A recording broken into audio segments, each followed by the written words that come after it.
The Pirates' West Coast trip continues tonight. They move to San Diego to take on the red-hot Padres. First of three coming up tonight from Petco Park. And the Pirates still in search of their first win of the road trip. We welcome you into the booth. Joe Block and John Wayner with you, and Hannah Mears down on the field. And tonight, the Pirates have their best starter this season going on the mound. It'll be Braxton Ashcraft in search of win number 14. The All-Star goes against the Padres tonight. And boy, he's made it look so easy these last couple times around. He really has. He's getting stronger as the season goes on, despite the fact that he's blown by his career high in innings pitched.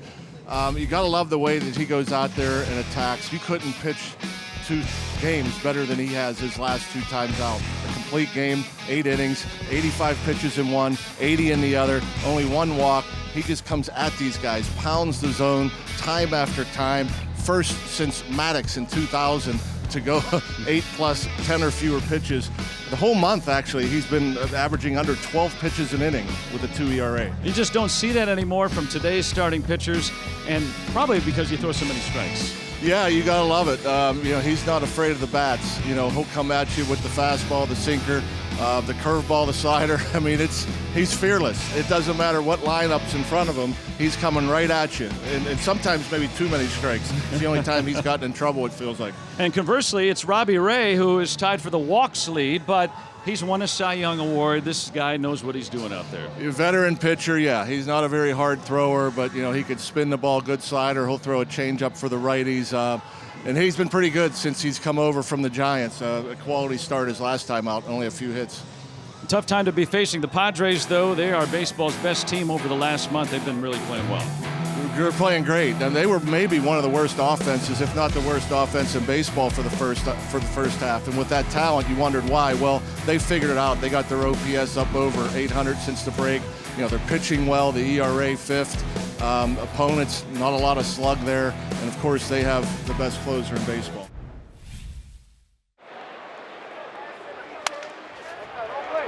Double play ball. Ray gets out of it, gets around the walk. And here comes Braxton Ashcraft ready to go. Threw it down the middle, had a little run, catching the outside third. Comes back for the strikeout. So what if he's behind in the count? This curveball's so good. Just watch it disappear. It looks like it's belt high, and then it ends up just above the dirt. And, when you're throwing 97, 98, a lot of hitters are going to start that swing early. And obviously. Up the middle. And a base hit for Flores. And again, that's a good approach right there. He's trying to come in, and he will pitch backwards, Ray. We've already seen a lot of breaking balls early in the count. Change-ups, and then with 2 strikes, he tries to come in on Flores. But yeah, that's a nice looking swing. Staying inside, able to get on top.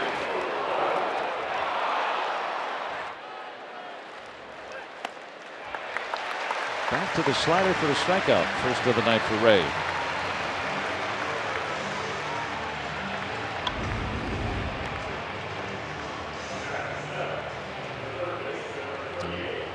Tight spin. Looked like he threw that one a little bit harder than a couple he threw earlier in the at-bat.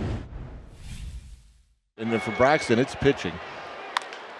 There's that ground ball. Going to be tough to double up Tatis. They got him. Another ground ball double play turned behind Braxton Ashcraft. Nobody does it more in baseball than Braxton Ashcraft. Brandon Lau, second most double plays turned by any second baseman in baseball last 2 seasons. Let's take a look at the All-State Good Hands replay. And again, the conviction of the pitch from Ashcraft. 2-seamer in on the hands. Quick feed from Triolo to Lau, and Lau got to get rid of it quickly. Get off the strong, accurate throw just in time. Tough guy to double up in Tatis. It helped, I felt, the location of the pitch. It was kind of up and in. Got tied him up a bit so you don't get out of the box as well. I think that that helped to double him up. Pitch count getting close to 90 here. That's hit well. Valdez has given the Pirates the lead. He homers. 1-0 Pirates here in the 6th.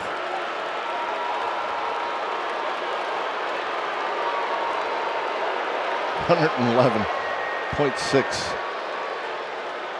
Didn't look like that bad of a pitch, actually. I looked down and away.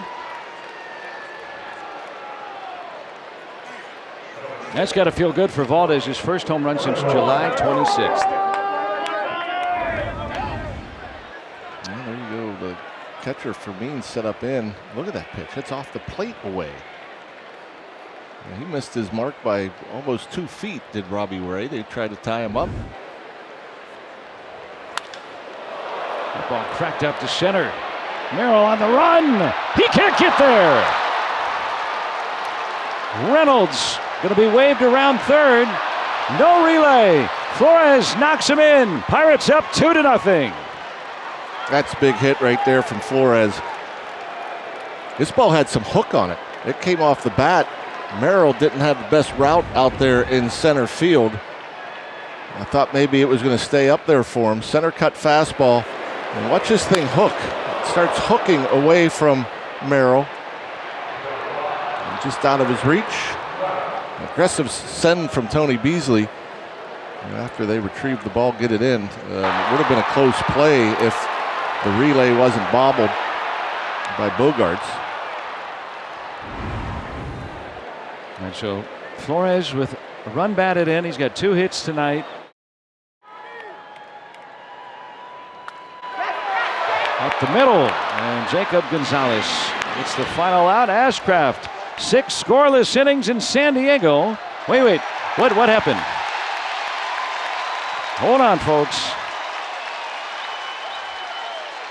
Now, why are they saying that the run is in? They're counting a run, according to the movement of Dan Merzel's hand.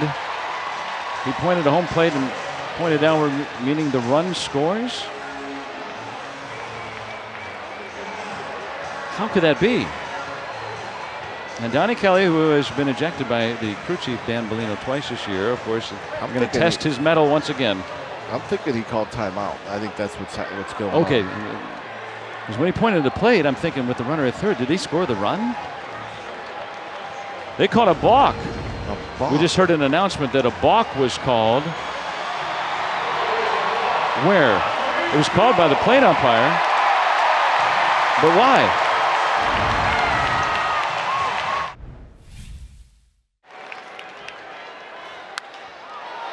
Served to left. Fair ball and an automatic double.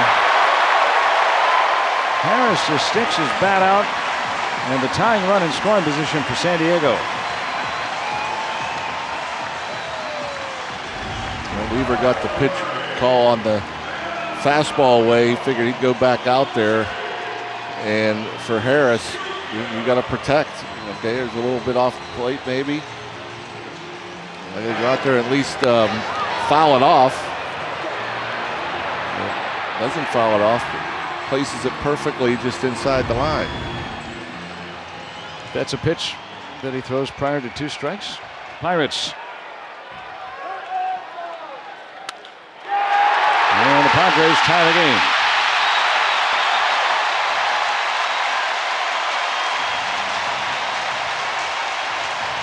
No win for Ashcraft tonight, and that is a shame. They decided to go with the cutter where Flores was set up. I think he wanted it as a backdoor cutter, and he just pulled it right into that sweet spot for the left-handed bat. Right on the inner half of the plate.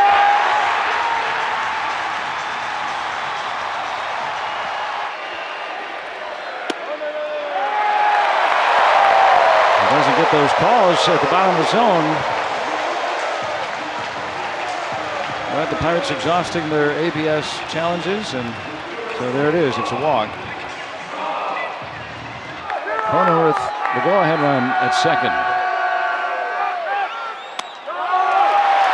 Back-to-back 2-out walks have filled the bases.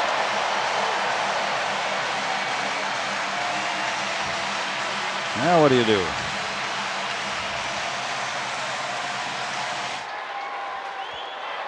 just extinguishes Merrill. Mason Montgomery keeps the game tied here through 8. All knotted at 2.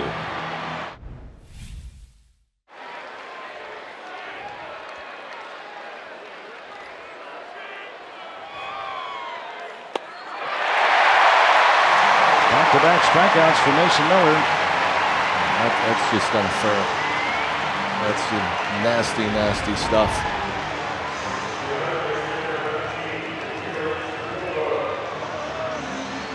I was thinking when Chapman first came up, I don't know if his slider was that good. No. He could throw hard, but I don't think his slider was that good. Trying to get on for Nick Gonzalez in the 9th. He's going to. Missed with the slider, 2-out walk. Go ahead run is on for the Pirates.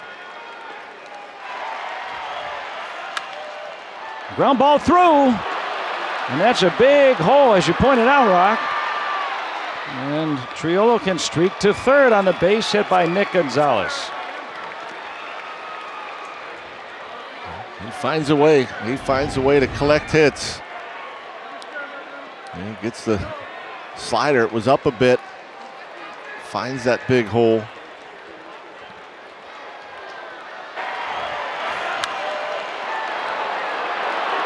Well, finally, the Pirate has a hit off Miller, and of course, it's Nick Gonzalez. Who else?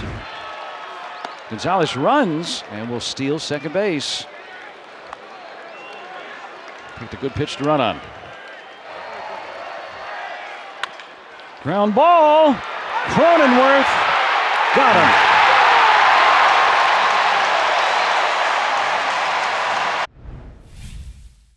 Especially because his fastball seems to take off. You're thinking about getting on top of that fastball. There it is. Ground ball through. Triolo around 3rd. Merrill's throw. Pirates have the lead in the 12th. Nick Gonzalez comes through. Get on top, Nick does. Thinking on top to the right side, at least to the right side of the shortstop to at least move the runner to 3rd. Boy, he goes up. Perfect execution. That's some top hand right there.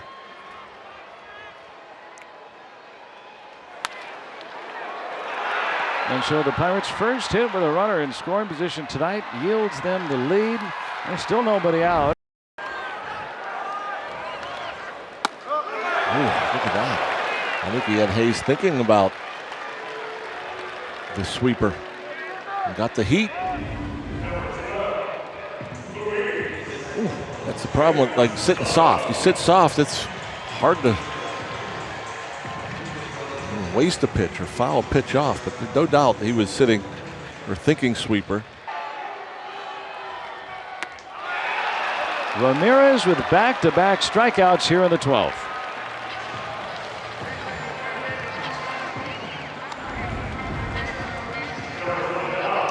Nasty slider, another chase.